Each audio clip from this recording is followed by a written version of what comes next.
Well, hey everybody. It's the 24th day of February 2025. I'm Jan Erickson, and this is As Above, So Below. Hope you had a good weekend. Everything went out on the blog already. And I did another, I did the Reckoning spread that I created a few years ago. I did a reading on that, so you might want to check that out over there at Stepping Aside. The web address there is imsteppingaside.com.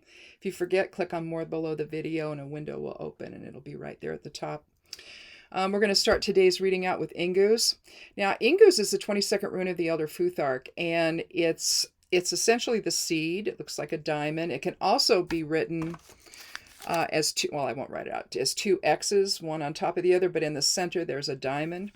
I prefer using that one, particularly in bind runes, although I think the actual Futhark that I use has the other one, but I don't care for it, so I use this one. But anyway, essentially it's the seed, and so it's the sudden release. If you think about the seed, when the seed starts to grow, it's that sudden release of energy into creation, into manifestation. And so with Ingus, then you can think about, it can be a gardening thing. It can be about inclusion. It can be genetic inheritance. It could be potential. It could represent a new opportunity that's manifesting. So, it can manifest a lot of different ways. But let's go ahead and take the lower side here. Ingus would be the as above side, or the higher self side of the reading, or the higher self focus of the reading. Let's put the Geomancy runes in the order of fire, air, water, and earth. There's earth, there's water. We've got Vaya. Vaya, its complement is populous. Populous would be 2 dots all the way down. That'd be a passive influence. Whereas Vaya, it's all single dots up and down. So it's very active presence there, active energy. And this means, and whereas populous might mean following along with the crowd, this is going to be setting your own course.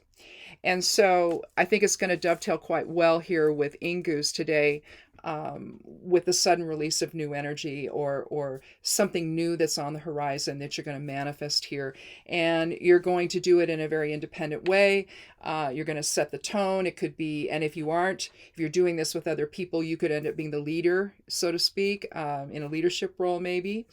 But either way, a new path is opening, new opportunity for something to occur. But just keep in mind that, it's almost like Ingus is almost like the idea of the Big Bang Theory, where everything just sort of blew up and created everything. That sort of energetic flow, if you will, or impetus. I said one time, it's the point of singularity that expands into ever increasing manifestation. So this could be a very powerful day today, especially with it being the 22nd rune of the Elder Futhark. 22 is a master number. Today's the 24th, not the 22nd. It'd be interesting if we did this on the 22nd, but I did that Reckoning spread on the 22nd, so I did that post on that day. So kind of aligning with that particular energy. But the 22 is the master number for the cosmic builder, or profound soul level manifestation. So it makes Ingus a very powerful rune, really, to draw in a reading. So let's go ahead and cut the deck and take the lower half. I'll take 3 cards. We have one from 3 different suits here, from Swords, Wands, and Pentacles. One of the cards is the Queen of Wands, so one from the court, nothing from the major arcana. So the largest soul vibration that'll be from Ingus here. Let's go ahead, though, before we get started, and do the numerology here. So I said 22 for, and I don't like to include that in numerology, but I'm going to initially. 22, any master number, 11, 22, 33, I don't, although some people say 33 is not a master number. I read that the other day in a numerology book. I'm like, really? Are you sure? But I mean, the guy knows numerology, so, and he was pretty intent about it. So I don't know. But anyway, at least the 11 and 22 are technically master numbers, and so they have this higher weight. And and a major arcana card is going to have that same weight. So are the runes from the Elder Futhark, but particularly the one that's a 22, right? And then 11 would be Isa. It would be a Norn rune of the present moment of bringing everything to your still point and invoking higher awareness into that. So you can see the power of those two runes, both Isa and Ingu's. But anyway, we'll go 22 plus 2. For the 2 of Swords, the Queen, the Court, they don't have a number associated with them. And then we have the 4 of Pentacles. So we've got 28. So if we want to leave it as a 22 and then a 6, you're manifesting assistance. You're manifesting, I'm going to write this down here, 22, 6, or 28/1. Okay, because 28 reduces to 1. There you're looking at... there you would be looking at new beginnings. And again, with Ingu's, that's going to dovetail with that. But with 22, if you leave that alone, and I'll do this when I do the write-up on the blog over at Stepping Aside, I'll put it both ways so you can kind of see the difference. Because I do a write-up about this that I publish on the blog and also over on Substack. But just keep in mind that if we're going to leave the 22 separate, and that's profound soul level manifestation, then 6 is going to take a higher vibration. It's gonna be a higher vibration here of showing empathy and guidance and assistance and shared path. So again, that might increase the value then of Vaya, and the idea of maybe being a leader of a group that's heading off on a new profound soul level path maybe. But let's just see. Otherwise, we're going to reduce it all to 1 in new beginnings and leadership and talent, which again, is going to align well with both Ingu's and Vaya. So let's take a look at let's take a look at the 2 first. Here we have, and we had, let's see, we had the 2 of Pentacles on Thursday. We had this 2 of Swords though last Monday on the 17th.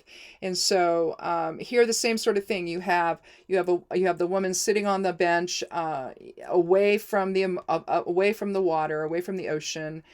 You can see the ocean or the water, the body of water, the bay, whatever it is not calm. And so emotions are still a little unstable. And so she has to make a decision, and she wants to do it in a way that she doesn't want emotions to interfere with. So she needs to, with Swords, you're talking the air element and rationality and intellect and reason and balance, truth versus deception, legal issues, communication. And with 2, it's a decision that she has to make. 2 is also about love and balance and unity and reciprocity, but it's also about decisions. And just as they needed to make a decision with the 2 of Pentacles on Thursday, and again the same card on Monday of last week, so we had decisions regarding something new happening in your life or some situation happening in your life. We have it again today. And she wants to make this decision as dispassionately and in as balanced and reasoned way possible. And again, putting the emotions in the background and not focusing on them. So it's got to be done dispassionately, whatever decision is that needs to be made regarding this maybe new path or this new opportunity that's forming.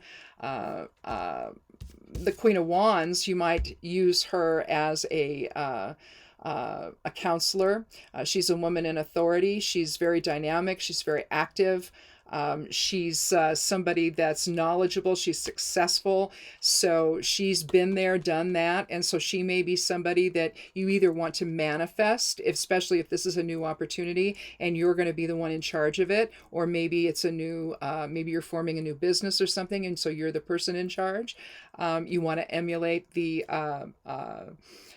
aspects of the Queen of Wands in what you're doing.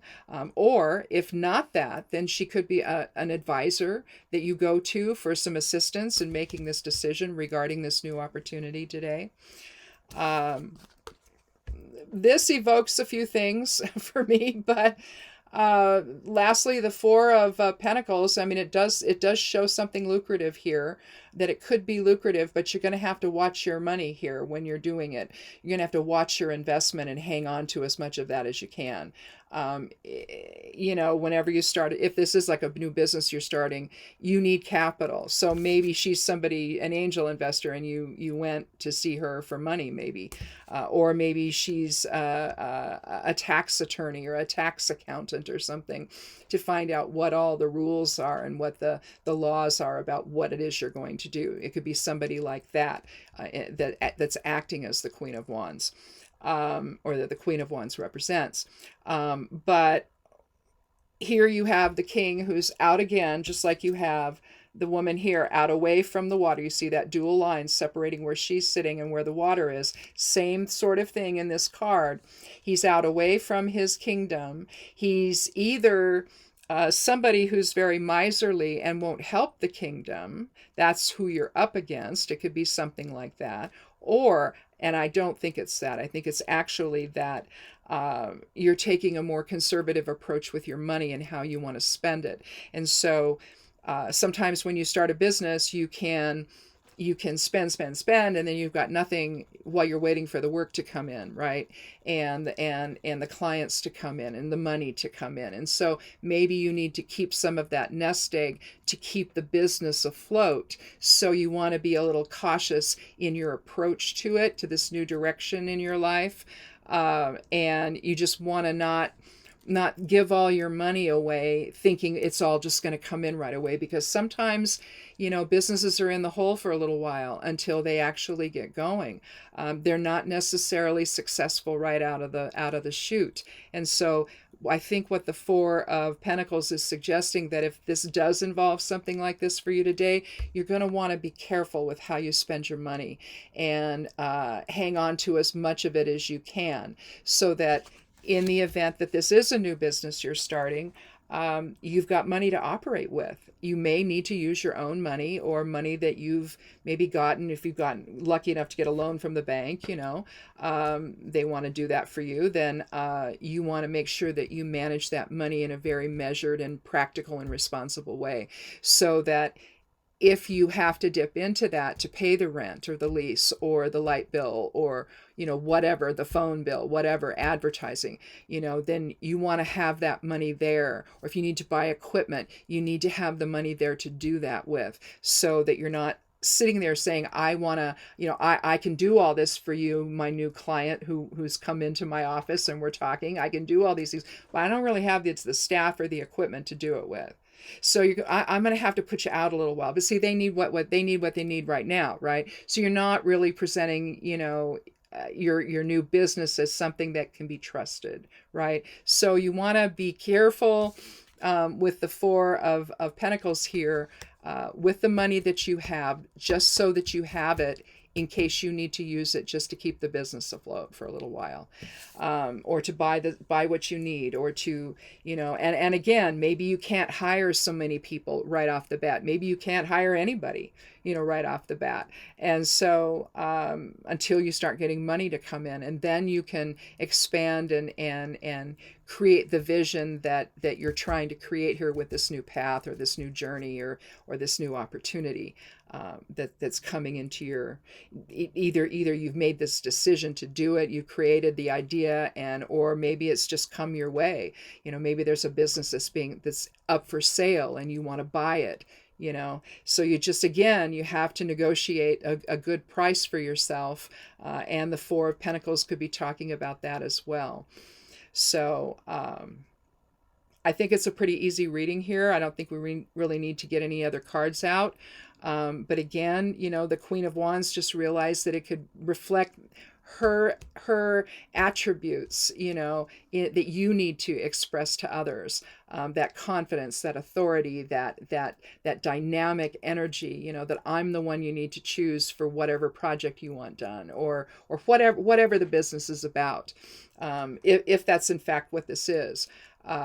It could be also, it could be that you're seeking a new job, and you've been offered a new job, and it's a new opportunity that could be lucrative. But again, there may be some concessions you have to make, like you have to move or something. And so you're going to have to really be careful how you spend your money if that's what you have to do to relocate. And sometimes, you might even be able to negotiate something with the with the business where they'll pay for your relocation. It just depends on the business. Some have the funds to do that, some don't.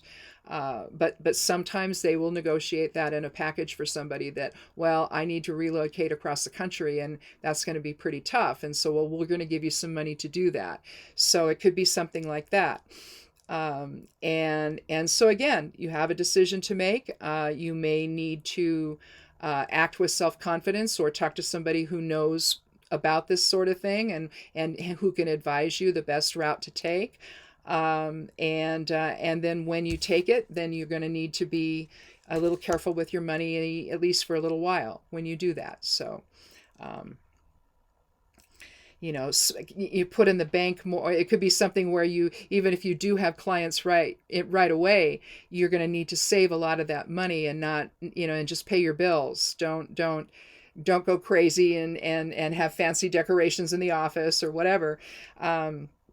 Try to stay a little bit more conservative there for a little while so you can bank some of that money. This could be talking about doing that as well. So anyhow, I think that's it. We don't need to go any further. So I hope you have a good weekend. I know on the western side of the state, I'm in the central part of Oregon. The western side there's flooding because it rained a lot, and I mean a lot. So there's some atmospheric river coming in. We've had a little bit of rain, but nothing like that here on the high desert. But the geese are flying through, and it looks like the pair that come here every year to make their nest on the dock of our biggest pond. They're back, and they're here, and then they leave, and they come back, and they do that, and my husband still has to put some hay out on that deck, and so she can rebuild her nest. So hopefully they're okay, and that the bird flu hasn't taken them out, but it looks like they're back. So that's very cool. They've been coming here for, I don't know, maybe 15 years now. So they're getting to be an older pair, and I don't know how long they live. But especially with what's going on now with bird flu, it does affect them. So fingers crossed that they're never affected by it, and they live a long life, and they keep coming back to do their nest and have their babies, and then they go. They don't stick around, so they take them and off. They go somewhere else around here. I don't know where to raise them and get them big enough to where they can fly, and so they don't do that in our pond though. So anyhow. But I hear them, and so it's very cool. And my husband saw them in the pond yesterday, so we're hoping for the best that it's actually them. So anyhow, thanks again for watching. Have a good weekend, and come back again on Monday for another edition of As Above, So Below. Be good to yourself, be good to one another, and blessed be.